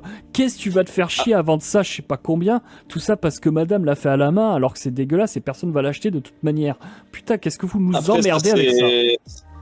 C'est une problématique des droitards avec les symboles, hein. Globalement, il y a vraiment une grosse problématique sur le renouvellement des symboles parce que c'est pareil. Je suis retombé du coup sur je sais plus qui faisait la promotion de Kalos là, un truc comme ça, au niveau marque, qui fait des chevalières, ce genre de truc. Bon les gars, enfin c'est bien mignon, hein, mais les casques spartiates issus de 300 et les fleurs de lys, les croix pâtées, bon. Non mais après cool, hein, après ça peut être marrant, tu vois, comme ça, mais t'en fais pas une industrie, quoi, tu vois. Ah bah là c'est ça le problème, quoi. Un peu d'ambition, quoi. Ah bah là tu vois c'est ça le problème. Non parce qu'après tu parles de symboles, mais j'ai les symboles sur les avant-bras, tu vois, mais bon voilà, j'ai fait ça. Oui, j'ai fait faire ça par ma femme en soirée et puis voilà, tu vois. Oui, non mais c'est vrai, tu vois, j'ai du mal avec le côté boutiquier, beaucoup à droite sur les symboles qui sont utilisés 50 000 fois. Et qui parle d'art derrière, parce que c'est ça le truc, parce que même Kalos, au final, effectivement, c'est juste un business, mais derrière, il y a aussi toute une promotion sur laquelle ils insistent sur l'esthétique de la chose, sur la recherche du beau, sur le fait de parler de symboles de puissance. Je suis désolé, hein, mais j'aime bien le premier 300 esthétiquement, hein, mais bon... Alors que moi, quand je vends... Parce qu'effectivement, hein, vous pouvez acheter la tasse libertarien, hein, sur Repossession. Mais il y a aussi, voilà, ma femme a fait la reproduction d'un drapeau des rebelles grecs face aux Ottomans, je crois que c'était. Où là, t'as Saint-Georges et le dragon. Et en fait, elle l'a repris en multipliant les têtes de dragon pour que ça corresponde à l'hydre, gouvernement, médias, masse, et avec un AR-16 dans les mains, un œil façon Terminator, tu vois, pour la modernité et tout, et puis en train d'éclater le Léviathan, tu vois. Ça, c'est cool, tu vois, c'est marrant, c'est divertissant, c'est fun. Tu t'inspires d'un message que tu prends et ensuite que tu redéveloppes pour potentiellement le moderniser, pour lui donner un petit lifting. C'est ça. Donc, ou alors, exactement la même démarche que faire du copier-coller. Ou alors, elle a fait un Hans Hermann Hoppe dans une fusée libertarienne, en train de foutre un coup de pied au cul à un cochon avec marqué sur la cravate, je crois que c'est démocratie qui a marqué sur la cravate, et façon cartoon, tu vois, façon cartoon. Et comment je vends le truc, c'est, bah voilà, vous le portez pour aller en entreprise. Tu vois, typiquement, t'es téléconseiller, qu'est-ce qu'on a à foutre? De toute façon, voilà, c'est juste pour faire chier les dindes qui sont derrière toi, c'est tout. Et c'est marrant. C'est juste pour faire chier le monde, tu vois, c'est tout. Il n'y a pas d'histoire de, pour renouer avec le symbole de la France et machin et tout. C'est bon, tout le monde s'en fout, en fait. Tout le monde s'en fout, mec. Il y a même des gens qui portent la fleur de lys alors qu'ils sont pas royalistes, quoi, les types. Donc, c'est juste parce que c'est joli, c'est tout. Je sais pas aller vérifier, mais sur la moitié des boutiques comme ça, je sais pas si c'est tout fait en France. Hein. Oui, en plus de ça, et puis moi je suis pas sûr qu'ils fassent vraiment leur beurre, hein, tu vois. Bon, après Kalos peut-être, tu vois. Mais tu vois, je préfère faire de la pub pour Happy CA, j'ai beaucoup discuté avec lui, j'aimerais bien, parce que j'aimerais bien un jour que la formule Cult and Lib évolue un jour, et que je puisse faire des reportages sur place en fait. Ça c'est vraiment ce que je kifferais faire avec des artisans et tout. Et qui sont pas forcément libertariens, je m'en fous, tu vois, mais je veux vraiment faire des reportages un jour, et comme ça, s'il écoute l'émission, je lui fais part en même temps. C'est Happy CA, donc c'est un mec qui fait des bougies en cire d'abeille, de façon artisanale, et elles sont sublimes. Elles sont magnifiques. Ces bougies sont superbes, mais vraiment. Et ça a l'air de bien marcher pour lui et tout, et c'est cool. Voilà, il a trouvé son concept, et en plus de ça, il fait pas de politique sur son Instagram à lui, directement, et c'est très bien. Voilà, en off, on a discuté, je sais à peu près ce qu'il pense et tout. Je le dirai pas là, hein, en live, mais voilà, c'est intéressant. Et au moins, il parle pas de politique, il n'y a pas de message politique, il vend son artisanat. Point. Voilà. Puis la politique sectarise. J'ai pas mal de potes artisans ou artistes qui font des trucs très sympas, qui sont pas du tout sur mes opinions politiques, qui sont même très à gauche pour certains, voire même coco pour d'autres. Mais je m'en fous en fait, parce que du coup, à côté de ça, bah, vu qu'ils font quelque chose qui me plaît, que je trouve quand même particulièrement beau, bah, ça me dérange pas de pouvoir les soutenir.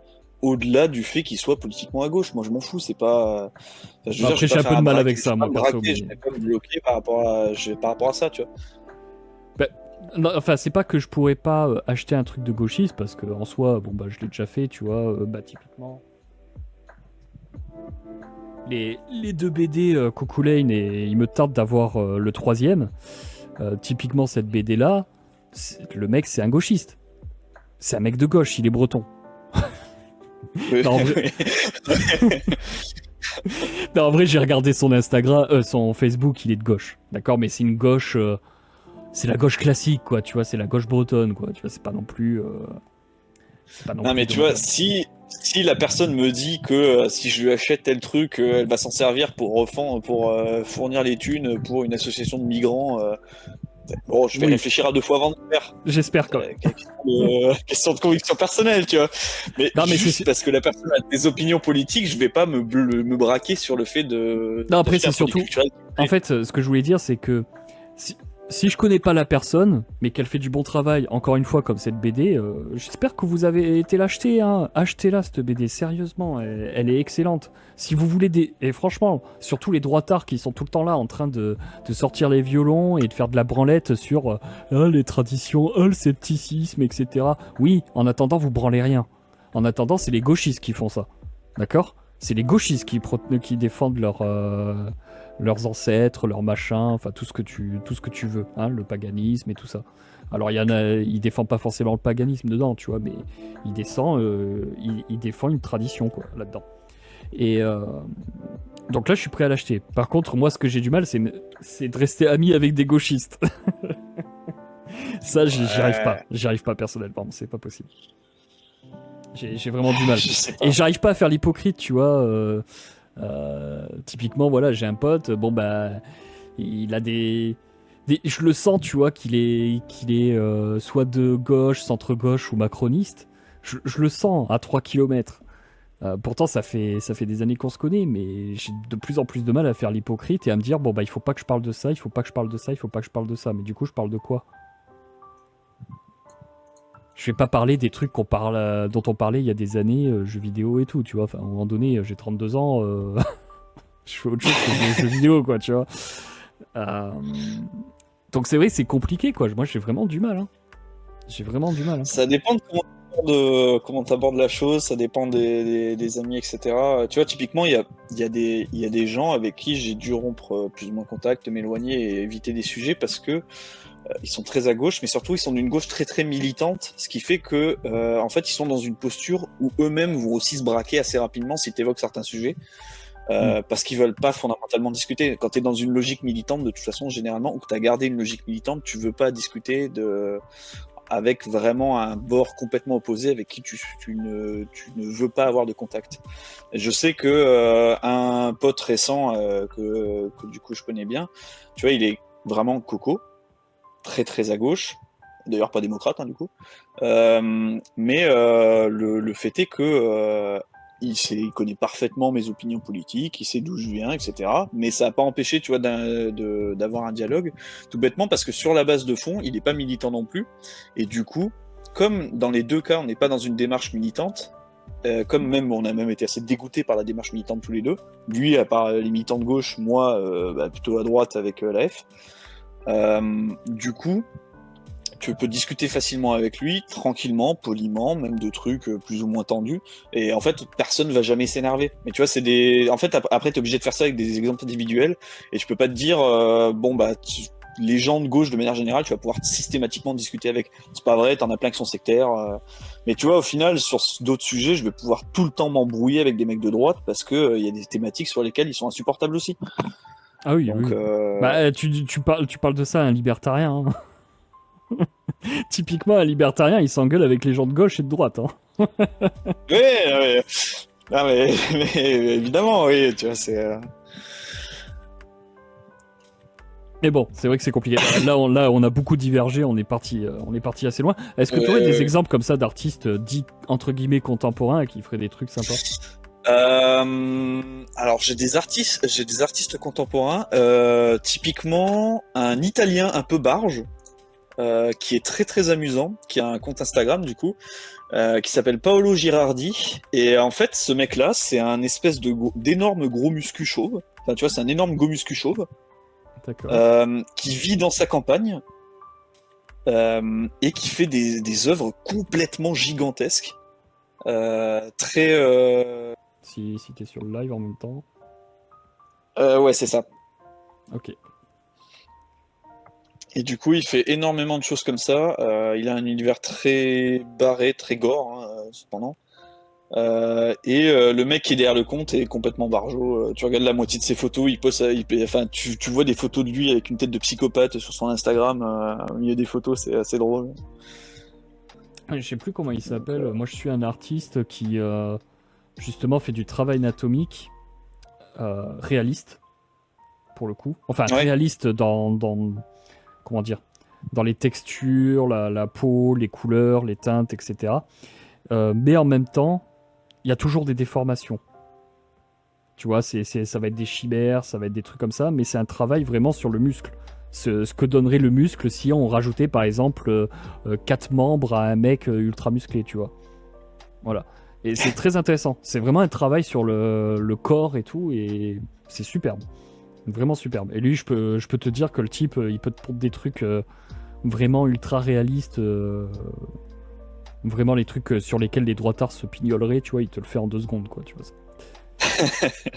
Mais ouais, voilà, donc en fait, il y en a des bons artistes contemporains, du coup. Mais en fait, tu vois, alors, c'est pas forcément les artistes qui ont énormément de reconnaissance, mais t'as vraiment des gens qui font des trucs sacrément chouettes.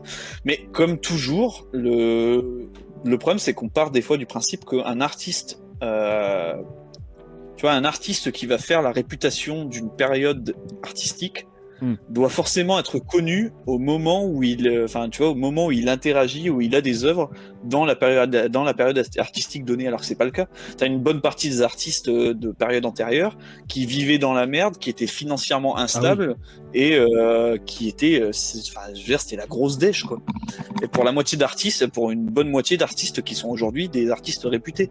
Donc le critère financier n'en est pas un en réalité. De toute façon, c'est le critère de la reconnaissance. De toute façon, c'est a posteriori qu'on peut vraiment les classifier comme de l'histoire, hein, histoire de l'art, histoire classique, enfin l'histoire dans le terme classique. C'est a posteriori qu'on peut faire de l'histoire. Même sur la reconnaissance, en soi, t'as énormément d'artistes qui n'ont pas eu la reconnaissance, voire qui se sont fait allumer littéralement, parce que, notamment dans l'époque dans laquelle ils se sont insérés, leur travail ne plaisait pas. Tout à fait, oui. Mais bon, à un moment donné aussi, faut se dire, il va falloir qu'il y ait un tri quand même qui s'opère, quoi, tu vois, et ce tri ne peut que s'opérer par le marché. Oui, non, mais je pense que le tri s'opère de toute façon par le marché. Tu vois, c'est pareil quand tu parlais notamment de la problématique de l'infiltration des woke sur le marché de la BD, le marché du comics, etc. Typiquement, il y a un phénomène qui fait que, à force de produire ce genre de merde, qui au fond n'intéresse pas grand monde à part quelques militants qui sont plus intéressés par la démarche militante que la démarche artistique qui est derrière, ça finit par tomber creux. Enfin, quand t'as rien d'autre à vendre derrière, ça va être compliqué d'en faire un projet sur le long terme qui va fonctionner. Mais c'est bon, on a déjà passé en fait l'ère woke. C'est fini. Oui, non, mais c'est pour ça. C'est déjà fini. Bien sûr, il y a Barbie qui au final a fait un bon score pour les premiers jours. On va voir sur 15 jours comment ça va tenir, Barbie. Mais apparemment, ils ont bien fonctionné au box-office. Pourtant, c'est vraiment de l'ultra-féminisme total. Moi, ça m'intéressait au début. Vraiment, moi ça m'intéressait. J'étais là. En plus, avec les acteurs qu'il y a, les réals qu'il y a, tu vois, j'étais là, putain. Je pense que ça peut être cool, tu vois. La direction artistique, etc. Moi, j'étais curieux. J'étais curieux parce que avec un concept pareil, avec une IP pareille, on peut faire de l'exceptionnel comme de la grosse daube, tu vois. Soit t'en fais un chef-d'œuvre et un ovni, soit t'en fais une immonde merde. Bon malheureusement, si je vous conseille pas d'y aller, c'est qu'il y a une raison. Voilà, là t'es même plus dans le féminisme classique, là t'es dans l'ultra-féminisme total, quoi. Total. Et dire qu'il y en a une qui s'est cassée parce que justement c'était pas assez féministe. Putain, je sais pas ce qu'il te faut, meuf. C'est vraiment de l'ultra féministe. Et en plus, les hommes se font passer pour... tous les hommes sont des incels, gomuscus, sont tous des lourdeaux, agresseurs sexuels, etc. Enfin... Ça transparaissait dans la bande-annonce, par contre. Ouais, la bande-annonce...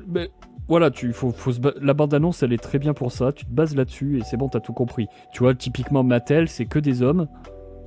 Et c'est quasiment que... Enfin, le chef de Mattel, tu vois, c'est un blanc, quoi. Tu vois. T'imagines, Mattel autorise à ce qu'on se foute de leur gueule, tu vois. À quel point ils sont déphasés de la réalité des gens qui achètent leurs produits encore. Enfin, c'est hallucinant. C'est juste hallucinant. Et ils vont pas faire comme Transformers, ça c'est sûr. Parce que Transformers, à la base, s'ils ont lancé les films Transformers, c'était pour redorer le label, le blason, pour vendre des figurines. Et ça a superbement bien marché. Je crois que le premier film, il a fait 700 millions, je crois, un truc comme ça. Pour l'époque, c'était énorme. Hein. On se rappelle, ça a été... Je sais plus quand est-ce que c'est sorti, Transformers 1, mais ça fait un moment maintenant qu'il est sorti. Donc 700 millions, ça fait beaucoup, beaucoup d'argent. Je pense pas qu'ils vont réussir en fait à vendre plus de Barbie avec une politique comme ça. À moins qu'ils fassent une Barbie obèse, comme il y a une Barbie obèse dans le film, peut-être. Mais t'es là, mais c'est un non-sens, une Barbie obèse, quoi, sérieux. Oh putain. Vraiment, c'est désolant, c'est désolant. Le film est désolant de A à Z. Tu vois, il y a juste rien à garder. Il y a absolument rien à garder. Et comme je disais tout à l'heure par rapport à Captain Marvel ou à Rey de Star Wars, elles sont femmes, donc ça suffit pour être mis sur un piédestal. Voilà. Tout ce qu'il faut qu'elle... Rey, après, les studios l'ont mis sur un piédestal, mais en soi, auprès du public, Rey, Ah oui, non, mais c'est ça, pareil. c'est encore autre chose, tu vois. Ah, mais tu vois, c'est encore autre chose, mais ils ont poursuivi là-dessus, alors même qu'ils ont bien vu la réception des films. Non, mais Le mec, fait est que Rey, ça ne passait pas parce que le personnage était vide. t'es pas à jour. Les prochains films seront sur Rey. Ouais, non, mais j'ai vu ça, mais ça change rien. Les mecs, ils ont C'est pas juste qu'ils compris. s'enfoncent, c'est juste que. c'est- T'es là, mais c'est pas ce qu'attendent les gens. Ils veulent pas voir ça. C'est pas ça qu'ils veulent. Surtout que, qu'est-ce que tu veux raconter de plus sur Rey, en fait? Je comprends pas. Elle a tué son père, du coup.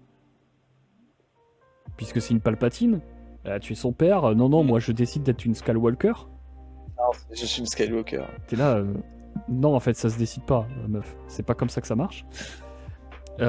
Tu as le côté égalitarisme, donc c'est bon, on le sait maintenant. Rey, moi, je pense que ça se trouve, la prochaine trilogie, ce sera autour de la création de l'école Jedi, de la nouvelle école Jedi, au lieu que ce soit Luke qui réussisse à créer cette école Jedi, ce sera Rey, et il y aura peut-être... oui, grand-père, pardon, Fabien. Tu vois à quel point ça m'a marqué le truc, tu vois. Et donc il y aura tout le truc autour des morts-vivants, ou je sais plus comment trop ça se passe dans l'univers étendu, mais t'as des espèces de morts-vivants ou un truc comme ça. Peut-être qu'il y aura C'est ça. que l'univers étendu, il est un peu en miettes. Hein. Ouais, mais ils Si, récupèrent déjà, ce c'est qu'ils ça, veulent. c'est Ils récupèrent les trucs, Ouais, mais si tu veux. C'est typiquement gauchiste. Ils récupèrent les trucs qui ont marché à l'époque, Et il les gâche. et ils les gâchent. Voilà, c'est ça. Parce qu'ils ne peuvent que les gâcher, ils ne savent pas écrire. Ils ne savent pas écrire des histoires, ils ne savent pas écrire des personnages, ils ne savent pas écrire. En fait, Donc forcément, ils le gâchent. regarde deux univers deux univers en parallèle. Actuellement, à quel point s'étend le lore de Warhammer 40K, qui n'a pas d'univers cinématographique encore. C'est vraiment sur la base du jeu de plateau et sur la base de tout le lore autour des codex et des romans. Hein. Ah, il y aura la série. Mais rien bientôt. que là-dessus, on va dire qu'il y a l'apport extérieur d'énormément d'auteurs particulièrement compétents. Il y a énormément d'auteurs compétents qui interagissent autour. Ce qui fait que l'univers garde quand même une relative cohérence, alors que pourtant il y a quand même pas mal d'auteurs. Hein. Sur les romans, il y a énormément d'auteurs assez divers qui écrivent depuis maintenant des dizaines d'années. Mais globalement, la structure de l'univers reste cohérente. Tout comme Star Wars, quand c'était encore Lucas, t'avais eu ce même phénomène aussi. Et voilà, globalement, c'était, il y avait quand même une cohérence générale qui restait là, même s'il y avait des petits trucs où tu pouvais te dire que bon, c'est un peu bordélique là à ce niveau-là. L'univers étendu commence à bugger un peu parce que il y a 2-3 trucs. Ça va être difficile à justifier parce qu'il y a des errements dans l'univers, certains personnages qui n'auraient pas potentiellement dû faire ça, mais globalement les deux univers sont restés cohérents. Warhammer 40K a relativement continué sur cette voie. Donc la chose avance bien, l'univers, je vois la plupart de mes potes qui sont à fond sur Warhammer 40K sont à fond sur tout ce qui se passe en ce moment, tous les nouveaux ajouts qu'il y a avec les nouveaux romans, c'est un truc de dingue. Mais et du coup avec la ils ont série, pas peur avec avec Kevin derrière, Ils ont pas peur justement, non, justement, de l'arrivée du wokisme petit à petit. Le truc c'est que Warhammer de base, Ça va être compliqué, l'univers mais... justement, c'est tout le principe de l'univers, c'est que tout est extrême et poussé à son paroxysme, y compris sur le fait que l'humanité soit une espèce de société un peu médiévalisante et fascisante, intégrale, hyper raciste. Et du coup, la démarche est là déjà de base. Et je vois pas exactement ce que tu pourrais vraiment insérer de fondamentalement woke là-dedans. Sans que ça ait des travers très bizarres vis-à-vis de ce qu'ils ont vraiment intégré à l'univers pendant une dizaine d'années, une vingtaine d'années. Qu'il y ait des orques qui rentrent dans l'Impérial.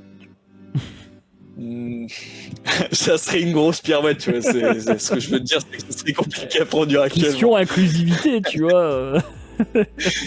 Ah mais en plus tu vois t'as une race typique un peu woke débile et tu vois genre les taux typiquement ils essayent d'intégrer toutes les races à chaque fois, sauf que les taux ça se passe systématiquement très mal avec énormément de races, ils se prennent des branlés, les taux essayent de négocier avec l'Imperium, ils se prennent des branlés face à des Space Marines énervés de 2m20 qui les traitent d'hérétiques, tu vois il y a toujours des trucs un peu comme ça, t'as toujours des interactions un peu débiles avec, donc à la limite tu vois t'as un petit phénomène woke qui existe sauf qu'ils se prennent des branlés à chaque fois, mais on va dire que globalement, l'univers garde sa cohérence, il continue d'évoluer, il y a des choses intéressantes qui se font. Je dis pas que ça va être systématiquement bon, mais à la limite, il y a quand même un cadre solide, tu vois, des fondations qui sont vraiment là et qui sont restées. Mais Alors imagine, ils que font une vraiment, série. ils l'ont pas fait.